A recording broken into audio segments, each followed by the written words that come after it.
You're listening to TBR Radio Presents the Dixie Heritage Hour with your host, the Director of Dixie Heritage, Dr. Ed DeVries. We've got a great program for you today. Our guest on the show is going to be John Schneider. Of course, most of you remember John as the star of the Dukes of Hazzard television show back when we were kids. He was Bo Duke. Some of our younger audience members may know him as Jim from The Haves and the Have-Nots, or remember him as Superman Clark Kent's father, Jonathan Kent, in Smallville. Most of us have known him as a country and western superstar throughout the years. He's also a Dixie Heritage subscriber, and as I've gotten to know him, he's become a personal friend. And I just want to say that it's just an exciting thing for me to be able to talk to John and to be able to interview him. Actually, I had interviewed him last week. And would you believe it? John and I had about an hour and a half phone call. We had a great conversation. Some of it was stuff that was going to go into the broadcast. Some of it was just personal conversation that would have been edited out. But it was just a great conversation. And after about an hour and a half, I looked at my computer screen and I told him, I said, "Hey, John," I said, "you're not going to believe this." He said, "What?" I said, "I forgot to push the record button," which meant we were going to have to do it all over again. Of course, at that particular time, he had other things that he needed to do. He was on his way to Nashville, and he had things that he had to do. But he said, we'll get together, we'll do this next week. And of course, then we got back together again. He actually called me this time, and we were able to get an interview on tape, and I'm glad we were able to do that. A little bit of technical difficulty in the recording. You'll hear there are a few places where it cuts in and out. That's because we were both on cell phones. A little difficulty here and there, but we were able to get an interview out there for you guys, and I hope you'll enjoy it. We talk about a lot of things. Rather than tell you about them just for you to hear it again, let's just cut straight into the interview. Hey, Ed. Yes, sir. How are you doing today, John? I'm busier than a no-arm paper hanger. But, I know how that goes. I'm sitting here in the edit bay, and we can chat for a half an hour. Okay, sounds great. What are you editing? Music videos. So go ahead and tell me about that. I know that you were going to put out 52 new songs, 52 new music videos this year. We're doing. Are we recording? Okay. Are we on? Yes, sir. Are we on? Good. Yeah. Hey. Yeah. I never quite know, right? Hey. Yeah. So I'm in the studio. I'm in the edit bay right now, editing music videos because we have what we call an odyssey. We've done 22 out of 52 songs for the calendar year 2018. And along with each song we release, as if that's not hard enough, we are releasing a music video with them. And as if that's not hard enough, we have added a documentary. We filmed a documentary, had 8 cameras in the studio as we were recording all of these songs. So we are doing a music documentary behind the scenes called Artist Studio Access that goes with every song. So it's a song, a video, and a documentary 52 times. And then the rest of the year. I don't know what we're going to do with the rest of the year.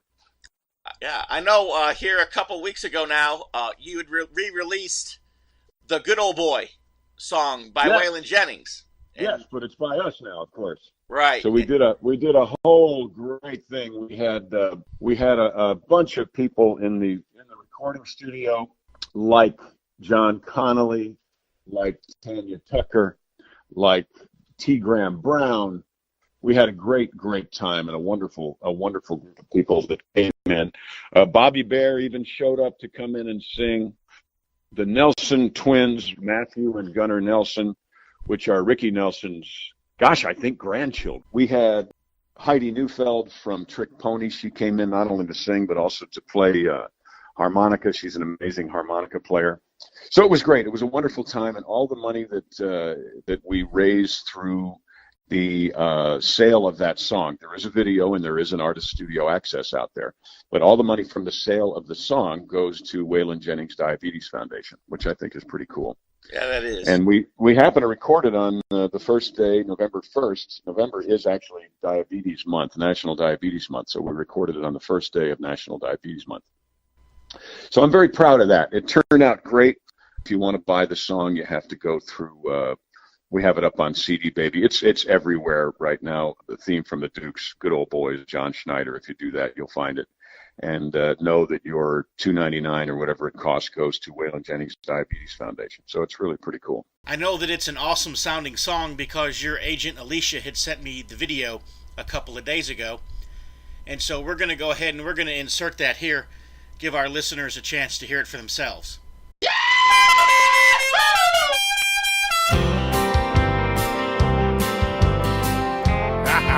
Listen up, just a good old boy,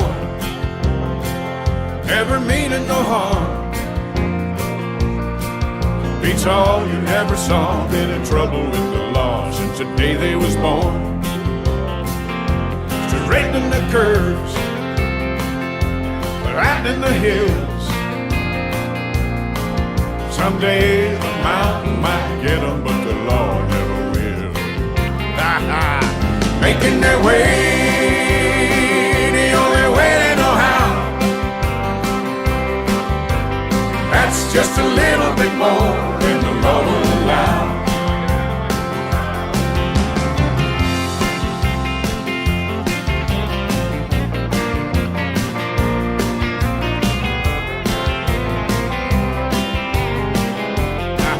Play it, Joe.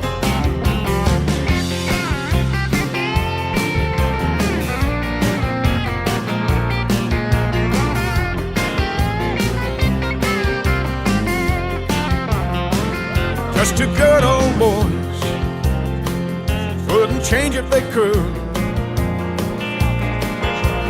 Fighting the system like two modern day Robin Hoods. Making their way, the only way they know how. That's just a little bit more than the law will allow. I'm a good old boy, you know my mama loves me, but she don't understand and keeps showing my hands and not my face on TV. We love you, Waylon.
I can't believe they pay us to do this. I can't believe I got a hat. You got a hat. And with that, let's cut to a commercial and we'll be back in a few minutes with John Schneider.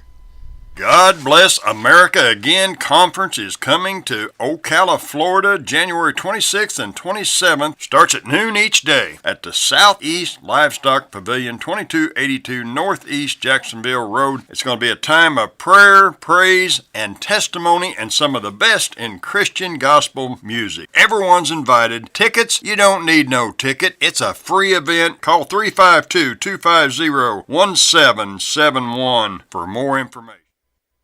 So which song Yeah. did you do today? Working on one called Heaven Help Me. Today, we are doing this. Gentleman that wrote it, his wife is going through a very extreme bout with cancer right now, and He's a wonderful guy. They're a wonderful family. We just noticed yesterday that he put a GoFundMe page. I know this family really well, and for them to have done that, they're in a jam that they can't get out of. So we were going to release this song sometime this summer, but I'm actually sitting here just the reason why I postponed this a little bit is I was singing the vocal directly into a camera. We're going to do a kind of artsy thing with it, with the vocal only, and put that up on the internet link to their GoFundMe page. So we are moving this one months ahead because of their situation. So look for Heaven Help Me, John Schneider, Heaven Help Me, and you'll be helping out. Again, you'll be helping out a great cause. But it's interesting how God works. You'll be going through a hardware store and say, well, that's a good looking Allen wrench set. I think I'll get that. And you'll get it for no apparent reason. Then a couple of days later, you'll be out on the side of the road with your truck stopped, and you'll need an Allen wrench set, and you'll say, well, son of a gun, I've got it right here in the center console. I really had no intention, Alicia and I, neither one of us had any intention of doing this song this way, but it's funny, two people we love dearly, all of a sudden need an Allen wrench, and we're it. Okay. Yeah, so it's pretty amazing, and I'm humbled and honored to be part of this man's challenge and this family's victory. And just so our listeners will know, you're talking about Chuck Cannon and his wife, Lori Cannon. And once again, your agent, Alicia, was great enough to send us a copy of the video. This thing's literally hot off the presses, practically being introduced here on the Dixie Heritage Hour. And so we're going to go ahead and show that, play that, so that our listeners can hear it. And hopefully they'll go out and purchase a copy of the video and maybe go to the GoFundMe page and help Chuck and Lori with their battle against cancer. I could lose my vision, my eyes no longer see, and I could lose my religion in my struggle to believe. That would be a loss. That would be a cross. I'd somehow rise above. But heaven help me if I ever lose your love.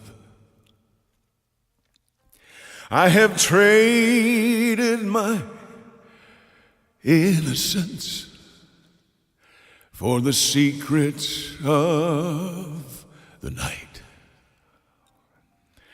Felt my calloused conscience lose its grip on wrong and right, and it cut me to the bone. But somehow I've held on, 'cause I could feel your touch, and heaven help me if I ever lose your love.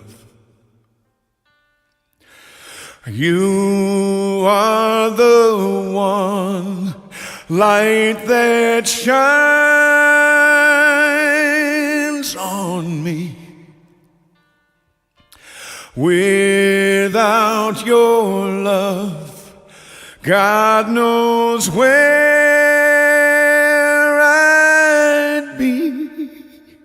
Lost without a prayer, somewhere way out there,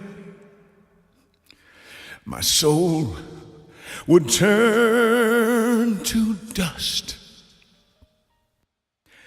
and heaven help me if if I ever lose your love. You are the one light that shines on me. Without your love, God knows where I'd be. So hold me close again. Tell me it won't end. And that will be enough. Heaven, help me if I ever lose your love. Heaven,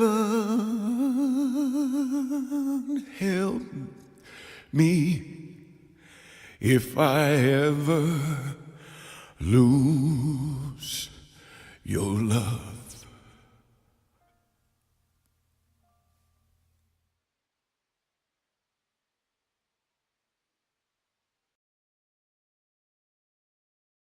I wrote that for Laurie.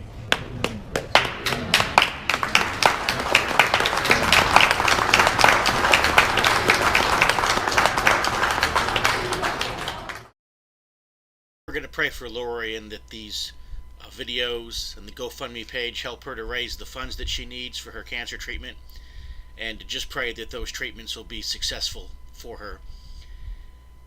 And I know that this wasn't the mood or the tone that you wanted to set for your new album, but at the same time I realize that being able to help your friends was a motivation and an inspiration to change the tone of the album just a little bit. But could you tell us a little bit about the rest of the album? This record was not about all this odyssey, was not about this sort of stuff. It was we've got fun songs and crazy songs and wonderful songs like Wherever She Is, I Hope She Stays There, which as promised has stirred up a BS storm like I never imagined. But hey, why not? We also did a song yesterday and the night before. We've been shooting these videos for a couple days now, called Crazy Women, which comes out next Tuesday. It comes out to all these songs release on Tuesdays. So Crazy Women is just a wild. If it's not the next boot scoot and boogie line dance classic, I don't know what the heck could be. Okay. Yeah. So it's pretty great. And like I said, we've got 22 right now, but we'll be back in the studio in another maybe month and a half. We've got to do 10 then, and then 10 at another time, and then 10 at another time, because the goal is 52 for 2018. Wow. So it's pretty exciting. Pretty exciting. And on that note, we're going to have a brief word from our sponsor, the Barnes Review. But 60 seconds from now, we're going to be playing John's new video, Wherever She Is, I Hope That She Stays There. You're going to want to hear it, so stay tuned. If you love listening to the Dixie Heritage Hour, then I know that you'll love reading the Barnes Review. The Barnes Review is one of my favorite magazines. I began reading the Barnes Review long before they became a sponsor here on the program. In the Barnes Review, you will read vignettes of man, from the prehistoric to the very recent, from forgotten races and civilizations to first-person accounts of World War II and the late Cold War. There's just not a more interesting magazine published today, nor a more significant and important subject than real history. So if you'll visit www.barnesreview.org, that's www.barnesreview.org, you can find out how you too can become a subscriber to the Barnes Review. You can subscribe to receive the Barnes Review by mail, or you can subscribe to receive the Barnes Review electronically in PDF editions. Or you can subscribe to receive both. That's what I do. So visit www.barnesreview.org and subscribe to the Barnes Review. Gotta have some tambourine.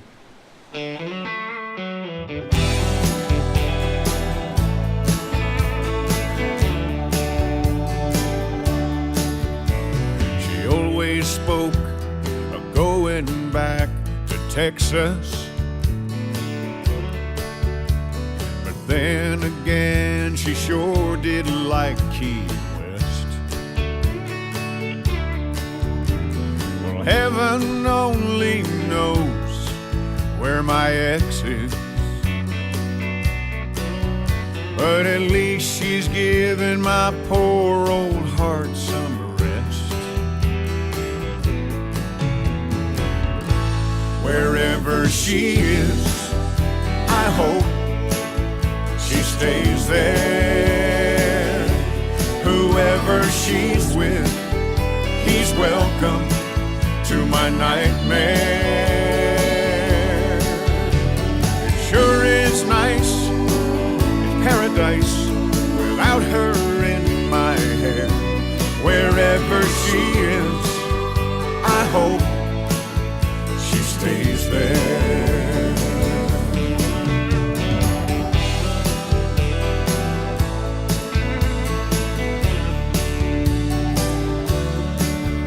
Well, she told me you ain't nothing like my daddy.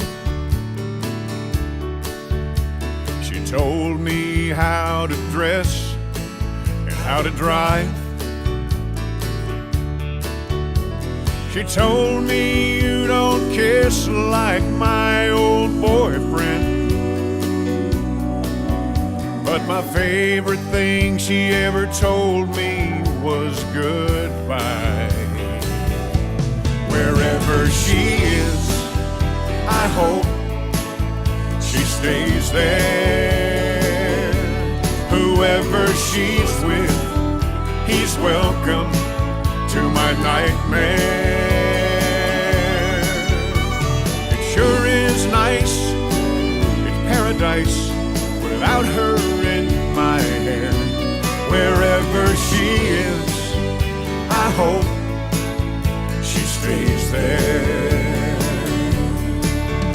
And in case that woman never gets the urge to find me, I got a new phone number, a new email, and an unlisted driveway.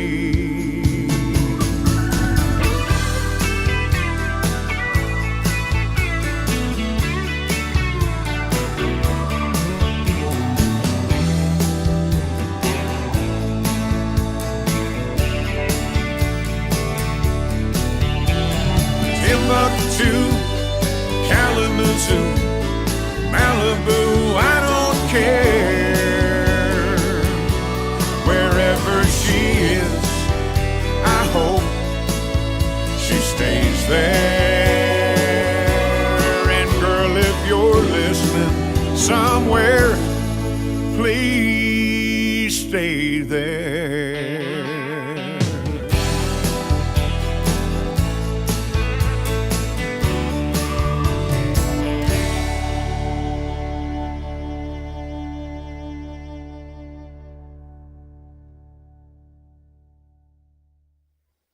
Wherever she is, I hope that she stays there. Was that written for the ex-wife? It was, but not mine. I found it. I found that song. I did not write that song. I wish I'd written that song, but I had. I found that song. It's a crowd pleaser. And what's so funny is women seem to love it, maybe even a little more than men. Okay. It's crazy. But it's been a wonderful ride with it. People have it's been out a very short time. It's getting all kinds of plays on radio stations and the artist studio access behind the scenes of recording it has been selling. The song itself has been selling, so it's been great. It's been great. So it was written for everyone's ex-wife and really everyone's ex-anything, male or female. Who like, you know, once you're over it, you're over it. It's like, okay, Right. I'm done with this. And truth be known, whoever that person is, they hope you stay where you are too, right? Because that's kind of the nature of the breakup. So I love it. It's gotten more traction in my music career than anything it's had since maybe Country Girls back in '87. Okay. So I'm very excited about it. Very, very excited about it. And Crazy Women is a wonderful follow-up to it. Because it says, I love crazy women, which is basically like, okay, well, there you go. Okay.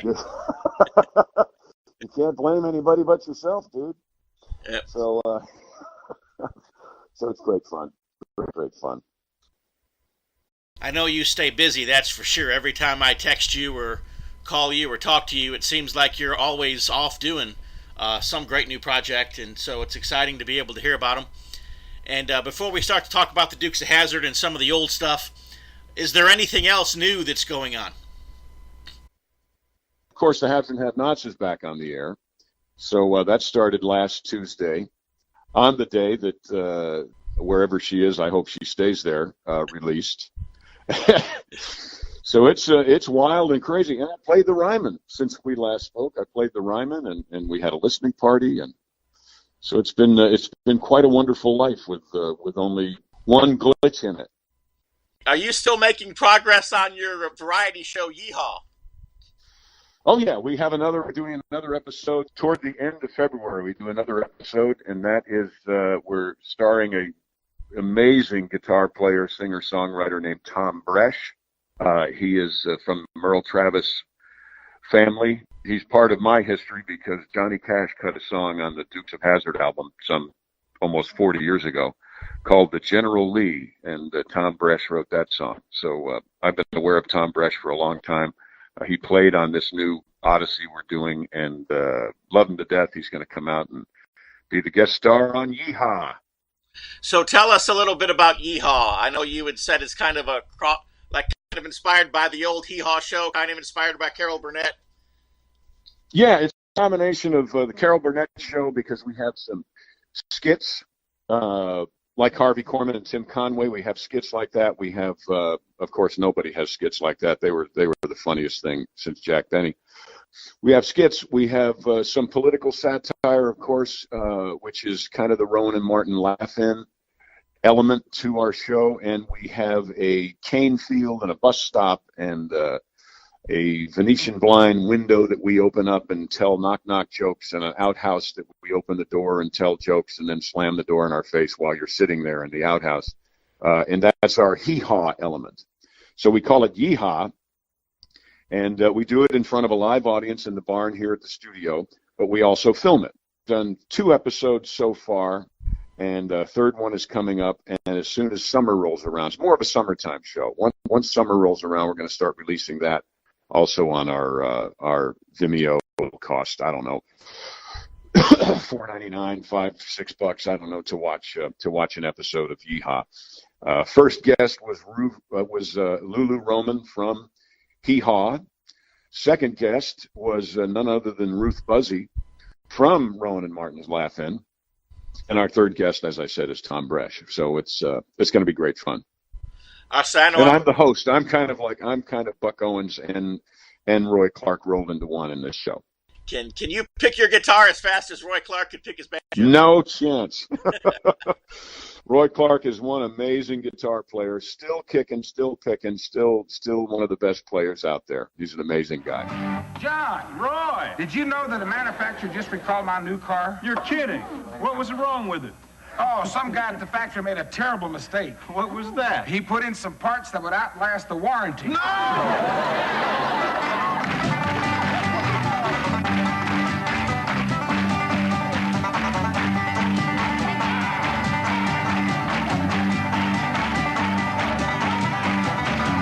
Hey, did you go to the birthday party that Misty gave for Grandpa Jones, John? Did I, Roy? Yes. Did you? Hey, well, did Grandpa ever admit his true age? No, but we did find out that his social security number is 14.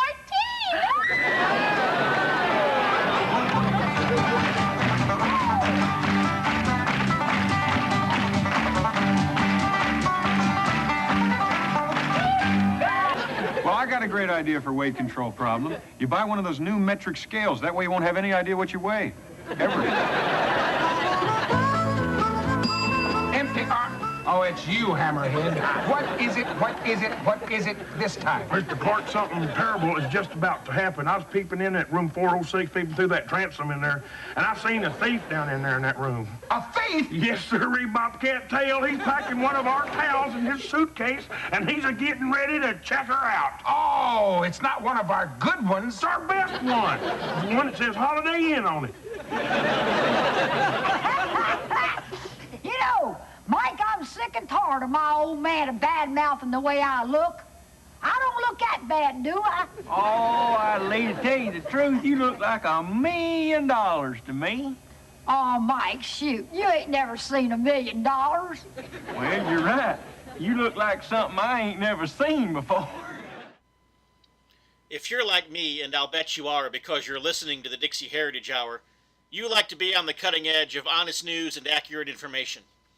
You like to hear about the latest financial trends and to know what's happening around the world and right here in the United States, the things that can directly impact you, your life, and the life of your family. And if you're like me, you do not rely on the mainstream media to obtain this information because, frankly, you know that you just can't trust them.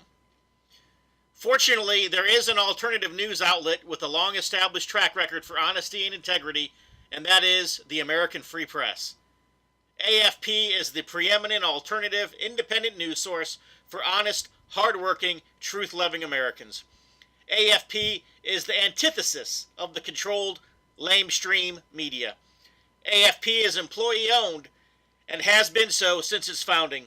Because of that, AFP never has and never will allow advertisers or special interests or big money to dictate what appears in the pages of the American Free Press newspaper.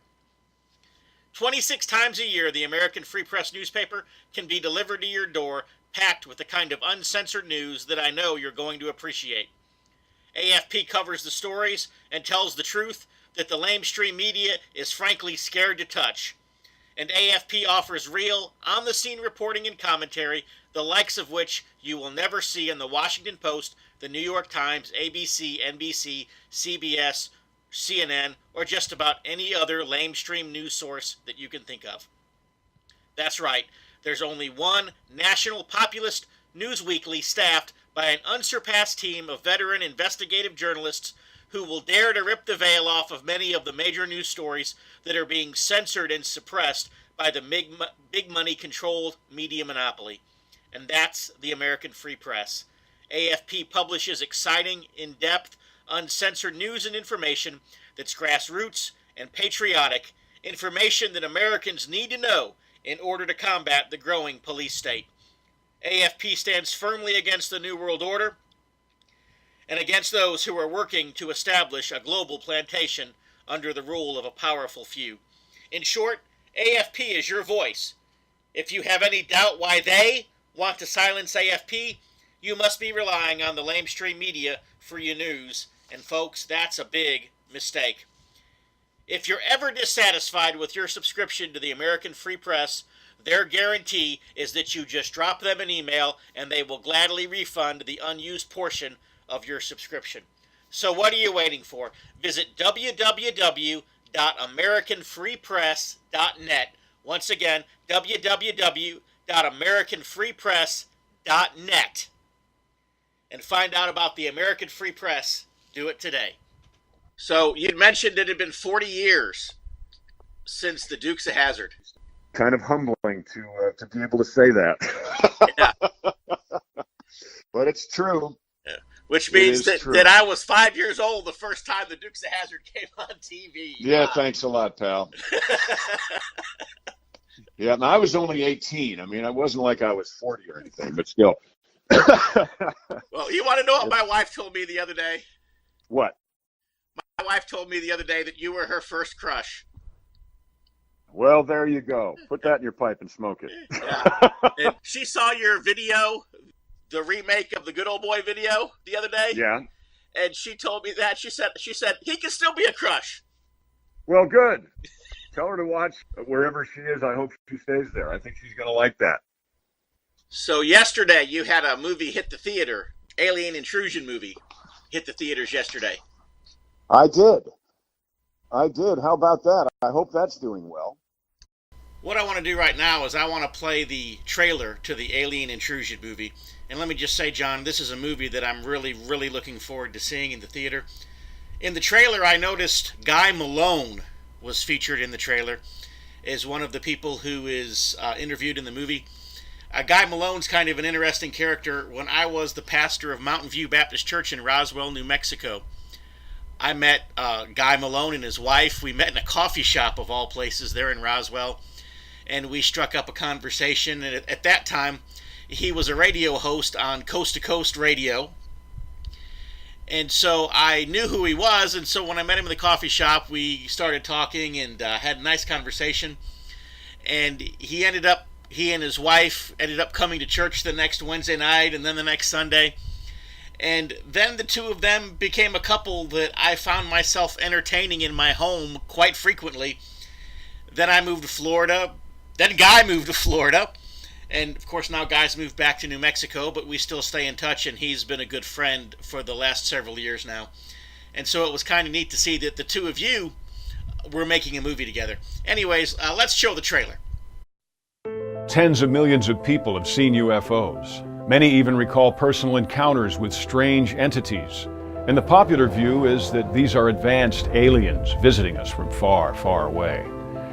Hi, I'm John Schneider. This compelling new movie takes a deeper and honest look at the events, the beliefs, the experts, and the people that have shaped our beliefs in all things otherworldly. I occasionally think how quickly our differences worldwide would vanish if we were facing an alien threat from outside this world. It was the mayhem surrounding the cover-up that created what's being called the Roswell incident. I had multiple experiences with little beings in my room. It's global. We have reports now from 140 countries. Our commanders and all told us just keep your mouth shut about it. Join us and live in peace, or pursue your present course and face obliteration. In our investigations, we were finding things that we just couldn't get answers for. I was literally thrown into the bed. I cried, "Help me. Jesus, please help me." It's one thing to just deny. It's another thing to say, we believe you had an experience, but here's God's take. When one takes a deeper look at this phenomenon, it reveals one of the most disturbing yet powerful affirmations of the truth of the Bible and Christianity.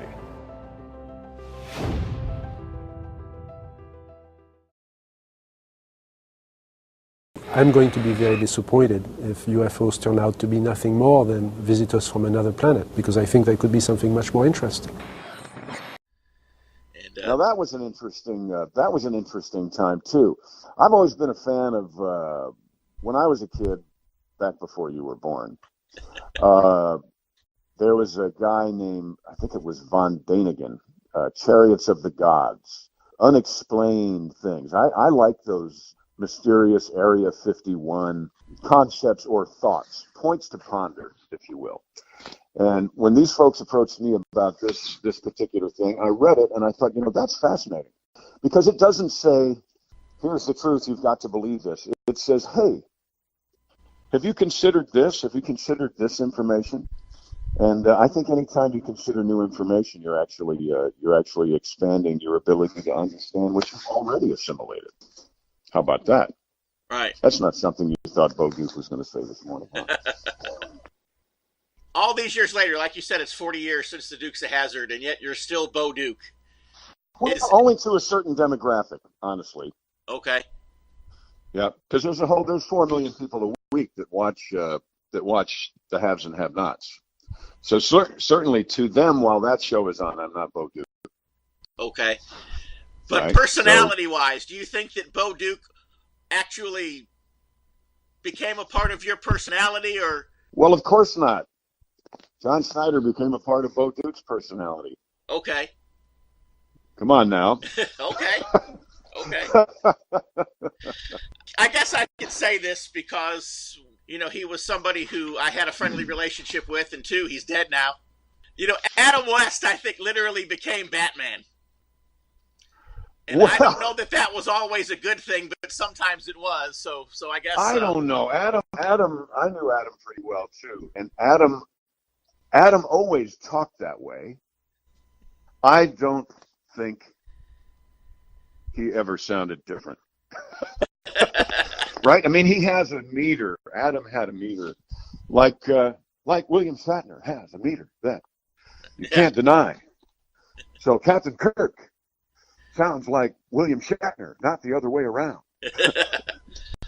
Okay. Right? So yeah, Adam was great, and I think Adam was misunderstood a lot because people, that very succinct way he spoke, I used to make jokes about it. He's the only one that could say, "Come on, Robin, we'd better hurry." Right? So I think his meter made him sound strict and stern, you know.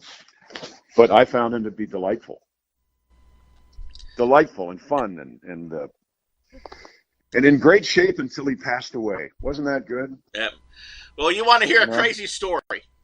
Sure. You want to hear a crazy story? When I was in my late 20s, I just showed up at his house in Idaho and knocked on the door and told him that I wanted to meet him. And he invited me in. Well, come on in, he said. Yeah, of course, he was a delightful man. Yeah, and we talked, and he showed me some of his Batman memorabilia, and he told me that he was getting ready to go out and go salmon fishing, and he asked me if I wanted to join him for the day, and he taught me how to fish. Is that wonderful? Yeah. What a great, fantastic treat that was for you, and, you know, for him. Yeah. You know, because I lived with Johnny Cash. I lived with Johnny Cash for over a year. How did that happen? We had done a movie called Stagecoach together, and I was doing lots of country music, so I was going to be touring that summer after we finished, and he said, where are you going to stay? And I said, well, I'll probably rent a house. And he said, we've got lots of room, come stay with us. And I said, careful, I get an invitation like that, I'm liable to take you up on it. And he said, I wouldn't have given it to you if I didn't want you to.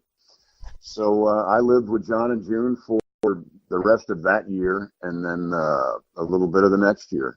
It was a wonderful, wonderful experience. What a delightful family, delightful human being. He was a legend, but he was also he put the legend on, kind of like we're talking about.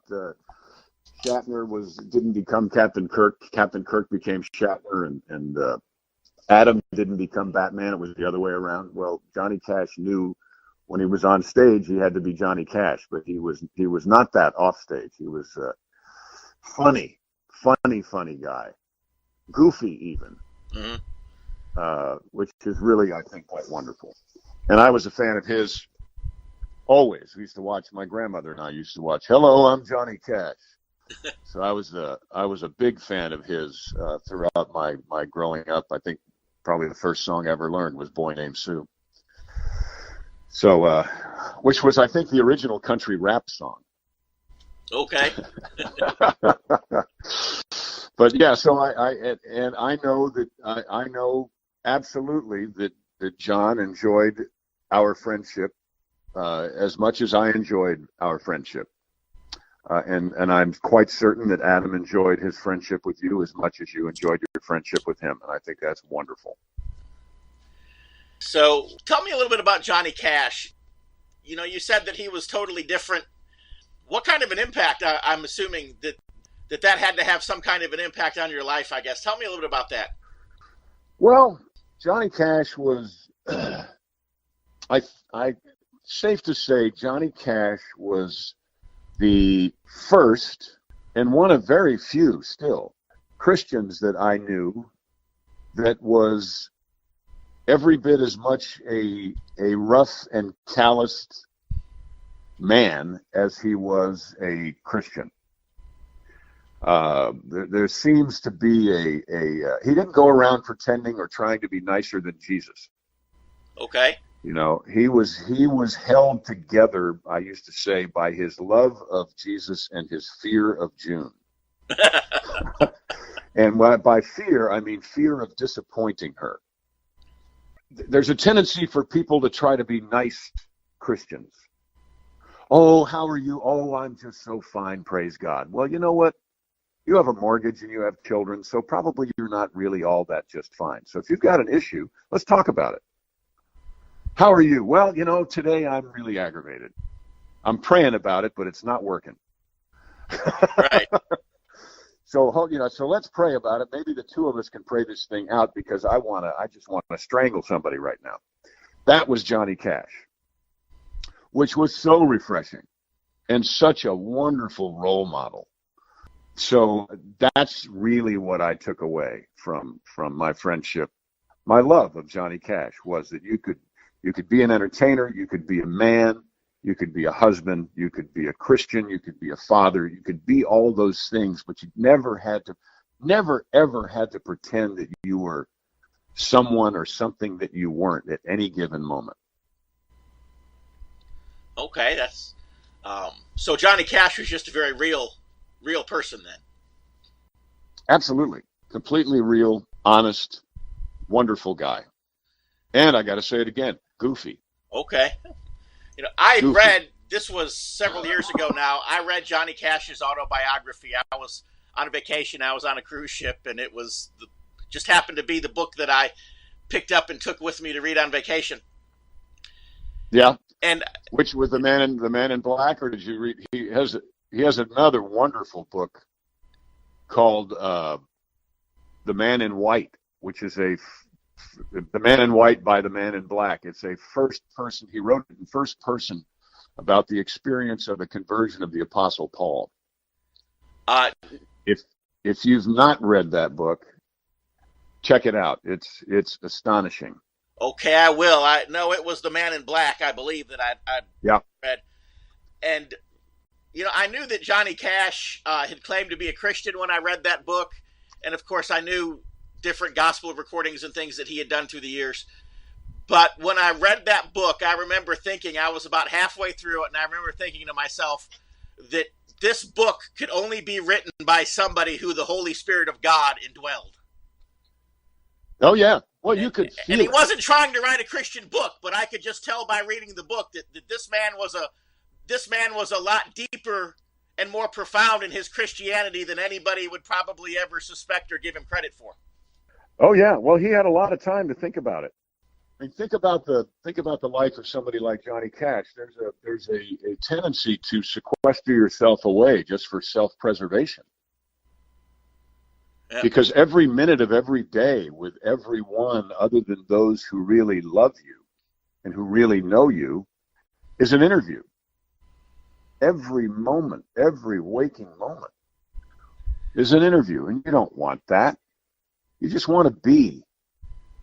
So he had a lot of time to reflect. He was an amazing guy. What an honor it was to have been able to call him friend. To have been able to just hang out, just being with Johnny Cash, which actually that's an idea. That's when I'm not sitting around eating bonbons, maybe I'll write that book. Okay. You don't really sit around and eat bonbons, do you? I certainly don't. I wouldn't even know a bonbon if I was right here. I'd say, what is that? That's not a Heath bar. I like me a Heath bar, but okay. Anyway. So I know we talked about it before, but if you could kind of tell us again, with the Dukes of Hazzard, you've been getting a lot of blowback. I know on the Confederate flag being on the General Lee and the playing of Dixie on the horn and all that. You know, just kind of give me your thoughts on that. There's a tendency to, I guess it's revisionist history. There's a tendency for people just to take things out of context these days because it's easy. You know, everybody has to be aggravated and up in arms, collectively up in arms about something this week or today. You know, because God forbid you aren't part of what's trending on Facebook. Right. Or if you don't know what's trending on Twitter, I don't even know what that even means. A trend, I think by definition, is it lasts. A trend, I believe, in the world of measuring is longer than a fad. And a fad is something that lasts at least a measurable amount of time. A trend now, trending lasts about that long. As soon as you trend, something else trends more, and then you're down the food chain. So we were the victims of, there was a terrible tragedy where somebody, I don't even remember exactly what happened, but I know that a Caucasian person killed an African American person, and they found a picture somewhere with the Caucasian guy standing in front of the Confederate flag or the rebel flag or the stars and bars or whatever you want to call it. It's not actually the original rebel flag or Confederate flag anyway. But whatever it is, it has become for some the universal symbol of racism, which is just kind of what's happened now. It used to be, we used to call it the rebel flag, and a rebel flag is someone who, like the Duke boys, are fighting the system, like two modern-day Robin Hoods. When Charlie Daniels had that flag on an album cover, it was certainly not a racist symbol. When Leonard Skinner had that flag on an album cover, it was not a racist symbol. It was a symbol about us against the system, us against an oppressive government, us against them, whoever they are, but never in a racial sense. Never, ever, ever, not in this century or the last century, was it ever that I know of, at least in my lifetime. I can talk about my lifetime. There's a picture I found the other day of the Rolling Stones in front of the Alamo, and they're each holding a flag, and Keith Richards is holding that flag. It was not a statement of racism. But for that moment, the flag became a statement of racism, and anyone who was related in any way, peripherally or directly, to that symbol became a racist by proxy. So the Dukes of Hazzard became a racist television show in the eyes of the trending world in which we currently live. And it became the enemy. And I think racism is the enemy. But I do not believe Dukes of Hazzard is the enemy. If somebody told me here it was an African American man a couple days ago said, you know, if you boys had intended that flag to be making any sort of a racist statement, that Uncle Jesse would have made you scrub it off with a wire brush. And I said, amen. It's just kind of what happens. Right.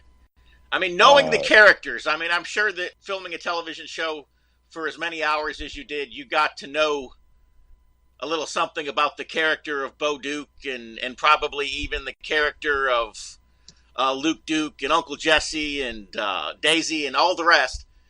Absolutely. So there was nothing racist at all about any of those characters. Absolutely not. And it's absurd it really truly is an absurd notion to try to put that on those characters or on that show. Mm. Just, it's sad. It's sad that things like that happen. I understand that, like I said, everybody needs, in order to feel like you're part of the current conversation, if you will. Used to be through literature, used to be through reading. You have to be aware of what's trending. I get it. It's sad that people can just call something, you can look at a duck and somebody can say, oh, that's a chicken. I mean, and God forbid you say, no, that's a duck. I mean, yeah, it's a bird, but it's not a duck. It's not a chicken. Well, I've got a picture in my head right now. Then you become ignorant. You become ignorant and you become a duck by proxy. Ooh. Yeah. Think that through. Well, I've got a picture in my head right now because when I was a kid, of course, we watched the Dukes of Hazzard. Even if we missed church on Sunday, we didn't miss the Dukes of Hazzard on Friday, kind of thing. Well, of course not. And, of course, we all watched it. The white kids watched it. The black kids watched it. And I have the image in my head right now of black kids that I went to elementary school with wearing Dukes of Hazzard T-shirts. Oh, absolutely. Yeah, so. Not a day goes by when somebody doesn't say, my cousin or my brother and I used to fight about who was going to be you. I hear that from white people. I hear that from black people. I hear that from Asian folk. I hear that from everyone. I have been on the Apache reservation and heard that from the Apache. It's a show that knows no color. It never did. So it's a shame. Yep. It's a shame. So my son asked me a question the other day. Since the last time we talked, he's got into the Dukes of Hazzard binge on the DVDs. And he's 11 years old, and he asked me the question, and when he asked it, I remember having the same question when I was a kid. And that was, why is it that almost exclusively you drove the car and Luke never got to drive the car? Well, because I was the driver and he was the crew chief. We had our dream was to be in the NASCAR circuit, which it's odd. People forget that. We're always getting the car ready for the race on this weekend. We're always trying to. We were at the qualifiers, or we were trying to get into NASCAR. That was Bo and Luke's dream. So I was when you do that, somebody's the driver, and somebody's the crew chief. Somebody's the brains, and somebody's the brawn. So that's how it was. I've had people ask me why the doors were welded shut, and I'm thinking, well, wait a minute, don't you pay attention? It's a NASCAR. Well, you know, when I was a kid, it's not something we went to get groceries with. I mean, we did, but that was the birth of NASCAR. NASCAR was about cars that people drove all the time, moving moonshine, by the way, through the mountains, and then they would go race it on the weekend. People forget that. Yeah. You know, people think of NASCAR always being what it is today, but it wasn't. Right. Well, I know when I was a kid, my parents and my grandparents used to get on to me all the time because we didn't always have air conditioning running in the car, and a lot of times the windows would be down. And, you know, back then you could even park your car in the parking lot at the grocery store with the windows down. Imagine that. And so I would always want to climb in and out the window like you and Tom Mopat did on the show. Well, of course. That's the way you do it. It's the only way to go. Yeah. And I saw a video on YouTube the other day, and I'm not for sure when it was shot, but it was you trying to jump through the window of a General Lee car. Oh yeah, that was the one that was in Tyler, Texas, and hopefully they put that it was up on a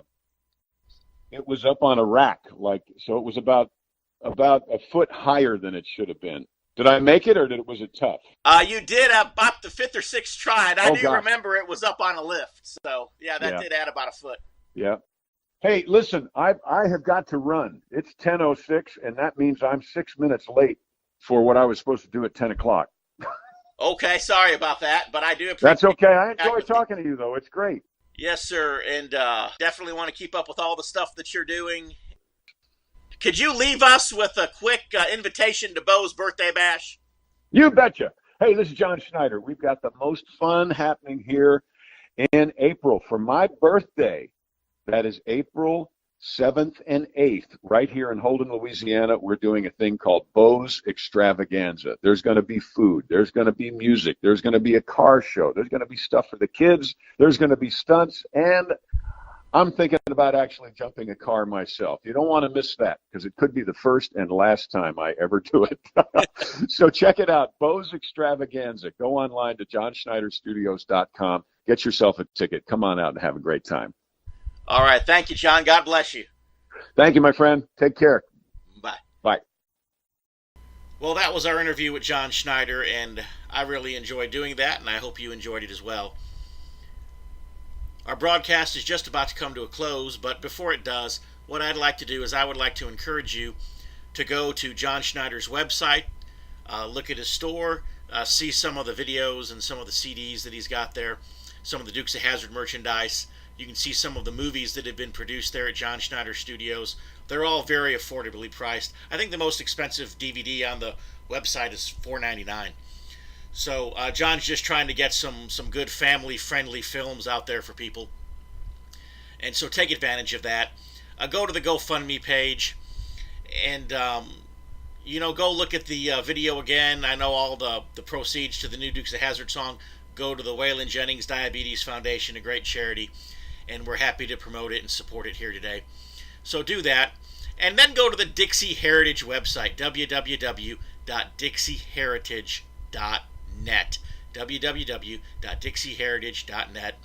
Sign up for our free newsletter. We'll send it to you every week. We'll keep you informed about everything that's going on with heritage preservation, with attacks against Southern heritage and so forth. Go sign up for that, and when you do, I will give you a free copy of my best-selling book, The Truth About the Confederate Battle Flag. So until next week, this is Dr. Ed with Dixie Heritage. God bless.